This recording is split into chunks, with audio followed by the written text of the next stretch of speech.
सभी को नमस्कार। मैं आचार्य डॉक्टर रणजीत सिंह रघुवंशी। आज हम पढ़ेंगे एनसीईआरटी संस्कृतम रुचिरा भाग तृतीय पंचमः पाठा कंटकेनेव कंटकम अर्थात कांटे से कांटा।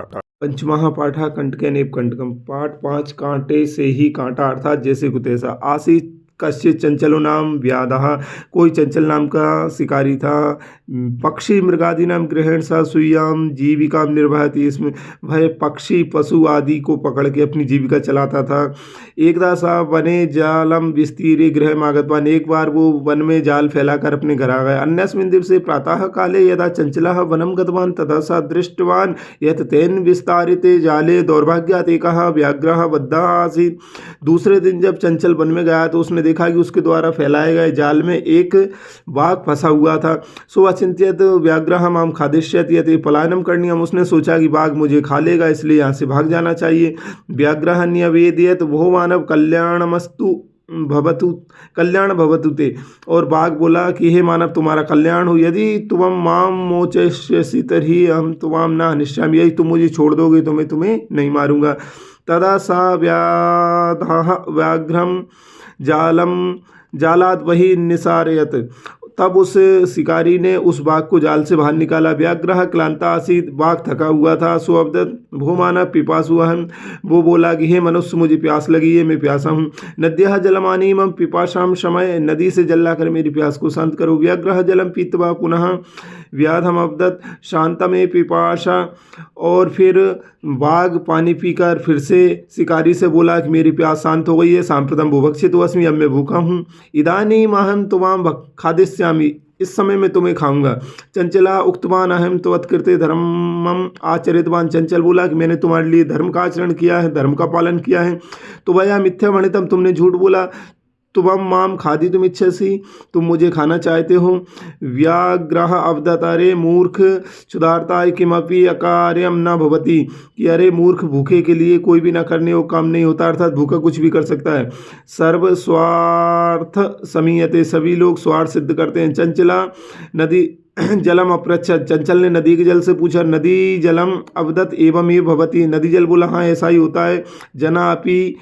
जना मयि स्नानम कुर्वन्ति वस्त्राणि प्रक्षालयन्ति तथा च मलमूत्रादिकम विसर्जन निवर्तन्ते, लोग मेरे जल में स्नान करते हैं, कपड़े धोते हैं और यहीं पर मलमूत्र त्याग कर चले जाते हैं। वस्तुतः सर्व स्वार्थ समीयते, कि मूलतः सभी लोग स्वार्थ सिद्ध करते हैं। चंचला वृक्षमुपगम्य अपृच्छत, चंचल वृक्ष के पास जाकर पूछा। वृक्ष अवदत, वृक्ष बोला मानवः अस्माकं छायां ब्रह्मन्ति अस्माकं फलानि खादन्ति पुनः कुठारै प्रहृत्य अस्मभ्यं सर्वदा कष्टं ददति। वृक्ष बोला मानव हमारी छाया में रुकते हैं, हमारे फल खाते हैं और फिर कुल्हाड़ी से हम पर प्रहार करके हमें कष्ट देते हैं। यत्र कुत्रापि छेदनम कुर्वन्ति, और कहीं भी हमें छेद करते हैं अर्थात हमको काटने लगते हैं। सर्व स्वार्थ समीयते, सभी लोग अपना स्वार्थ सिद्ध करते हैं। समीपे एका लोमसिका बद्री गुल्मनाम पृष्ठे नीलीना एताम वार्ताम शृणोति, इसमें पास में बेर की झाड़ियों में छिपी हुई लोमड़ी यह सब बात सुन रही थी। सा सहसा चंचलम उपसृत्य कथयति, वह अचानक से चंचल के सामने आकर कहती है का वार्ता माम अपि विज्ञापय, क्या बात है मुझे भी सुनाओ। सा अवदत अह मातृश्रूषा अवसरे तुम समागतवती, वह कहता है कि अरे मौसी मौके पर तुम भी आ गई। मया अस्य व्याघ्रस्य प्राणः रक्षिता, मैंने इस बाघ के प्राणों की रक्षा की। परमेशा मामेव खायितुम इच्छति, किंतु यह मुझे खाना चाहता है। तदंतरम सा लोमसिकाय निखिलाम कथाम न्यवेदित, बाद में उसने लोमड़ी को पूरी कथा सुनाई। लोमसिका चंचलम अकथयत वाड़म, लोमड़ी ने चंचल से कहा ठीक है, तुम जालम प्रसारय, तुम जाल को फैलाओ। पुनः सा व्याघ्रम अवदत, और वह फिर बाघ से बोली केन प्रकारेण तुम एतस्मिन् जाले बद्धा इति अहम प्रत्यक्षम द्रष्टुमिच्छामि, कि किस प्रकार से तुम इस जाल में फंसे मैं प्रत्यक्ष रूप से देखना चाहती हूँ। व्याघ्रः तद वृत्तान्तं प्रदर्शयितुं तस्मिन् जाले प्राविशत, और बाघ उस घटनाक्रम को दिखाने के लिए उस जाल में प्रवेश कर गया। लोमसिका पुनः अकथयत संप्रति पुनः पुनः कूर्दनम कृत्वा दर्शय, लोमड़ी फिर से बोली कि तुम बार बार कूद कर दिखाओ। सह तथैव समाचरत, उसने वैसा ही किया। अनारतम कूदनेन सा श्रांता अभवत, बार बार कूदने से वह थक गया। जाले बद्धा सा व्याघ्रः क्लांताः सन निसायो भूत्वा तत्र अपतत प्राण भिक्षामिव च अयाचत, और बार बार कूदने से वह थकने के बाद वह जो वाघ था वह असहाय हो गया और असहाय होकर वह अपने प्राणों की भिक्षा मांगने लगा। लोमशिका व्याघ्रम अवदत् सत्यम त्वया भणितम। और लोमड़ी उस वाघ से बोली कि तुमने सत्य ही कहा। सर्व स्वार्थ समीयते, सभी लोग अपना स्वार्थ सिद्ध करते हैं। एक पदेन उत्तरम लिखत, एक पद अर्थात एक शब्द में उत्तर लिखना है। प्रश्न क्रमांक का, व्याधस नाम के मासी शिकारी के नाम क्या था? उत्तर होगा चंचलाह। प्रश्न क्रमांक खा, चंचलाह व्याघ्रम कुत्र दृष्टवान। शिकारी ने अर्थात चंचल ने बाघ को कहाँ देखा? उत्तर होगा जाले, जाल में। प्रश्न क्रमांक गा, कस्मै किमपि अकार्यम न भवति। किसके लिए कुछ भी न करने योग्य नहीं होता? उत्तर होगा क्षुधार्ताय अर्थात भूखे के लिए। प्रश्न क्रमांक घ, बद्री गुल्मनाम पृष्ठे का निलीना आसीत। बेर की झाड़ियों के पीछे कौन छिपा हुआ था? उत्तर होगा लोमशिका, लोमड़ी। प्रश्न क्रमांक अंग, सर्वाह किम समीहते। सभी लोग क्या सिद्ध करते हैं? उत्तर होगा स्वार्थ। अगला प्रश्न है चा, निसहायो व्याघ्रः किम याचत। असहाय वाघ ने क्या मांगा? उत्तर होगा प्राण भिक्षा अर्थात प्राणों की भिक्षा मांगी। पूर्ण वाक्य उत्तर, पूरे वाक्य में उत्तर दो। प्रश्न क्रमांक का, चंचलेन वने किम कृतम। चंचल ने वन में क्या किया? उत्तर, चंचलः वने जालम विस्तीर्य गृहम् आगतवान। चंचल वन में जाल फैलाकर घर आ गया। प्रश्न क्रमांक खा, व्याघ्रस्य पिपासा कथम शांता अभवत्। बाघ की प्यास कैसे शांत हुई? उत्तर, व्याघ्रस्य पिपासा चंचलेन आनीतेन नदी जलेन शांता अभवत्। बाघ की प्यास शिकारी द्वारा नदी से लाए गए जल से शांत हुई। प्रश्न क्रमांक गा, जलम पीत्वा व्याघ्रः किम अवदत्। पानी पीकर वाघ क्या बोला? उत्तर, जलम पीत्वा व्याघ्रः अवदत् यत् सम्प्रति अहं बुभुक्षिता अस्मि।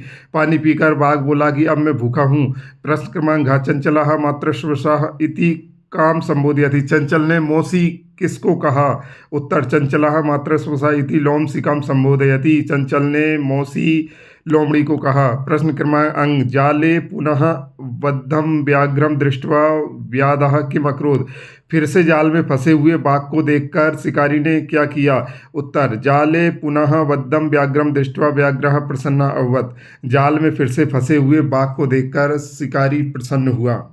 बताना है ये वाक्य किसने किससे कहा? कल्याणम भवतु ते, ये व्याघ्र ने कहा था व्याध से। जना मई स्नानम कुर्वन्ति, ये नदी जल ने कहा था व्याध से। अहम तव कृते धर्मम आचरितवान त्वया मिथ्या भणितम, ये व्याध ने कहा था व्याघ्र से। यत्र कुत्रापि छिन्नम कुर्वन्ति, वृक्ष ने कहा था व्याध से। संप्रति पुनः पुनः कूर्दनम कृत्वा दर्शा, ये लोमड़ी ने कहा था व्याघ्र से। रेखांकित पद जो दिख रहा है अंडरलाइन, इनके आधार पर प्रश्न बनाना है, इसमें कुछ नहीं करना है। जो अंडरलाइन किया हुआ है उसके स्थान पर मैंने जो लाल अक्षर लिखा है उसको लिख देना है, अंडरलाइन वाले शब्द को हटा देना है और शेष ऐसा कैसा रहेगा, अंत में प्रश्नवाचक चिन्ह। यहाँ पर एक कथा दी है, बीच में रिक्त स्थान है, जो मंजूसा बनी है, जो एक खिड़की बनी है, उसमें से इन रिक्त स्थानों की पूर्ति करना है। आप देखेंगे उसमें क्रमशः वृद्धः कृतवान अकस्मात दृष्ट्वा मोचितुम साट्टासम, ये शब्द इनमें आ जाएंगे तो ये कथा की पूर्ति हो जाएगी, सरल है, आप पढ़ सकते हैं। इसी प्रकार से इसमें क्षुद्रः तरहि स्वीकीय कर्तनम भरा हो जाए। पहले में पूछ रहे हैं कि इसमें विशेषण पद क्या है, तो सर्वाम है। दूसरे में पूछ रहे हैं इसमें अहम सर्वनाम किसके लिए आया है, तो व्याध के लिए। फिर इसमें कह रहे हैं कि इसमें कर्ता पद क्या है, तो इसमें सर्व है। और फिर इसमें कह रहे हैं कि इसमें अव्यय क्या है, तो इसमें सहसा है। फिर इसमें कह रहे हैं क्रियापद क्या है, तो इसमें विज्ञापय क्रियापद है। इसमें माता और स्वसा अर्थात मातृ और स्वश्री शब्दों की विभक्तियों की तुलना की गई है। इसको मैंने भर दिया, पढ़ लेंगे, आपको समझ में आ जाएंगे।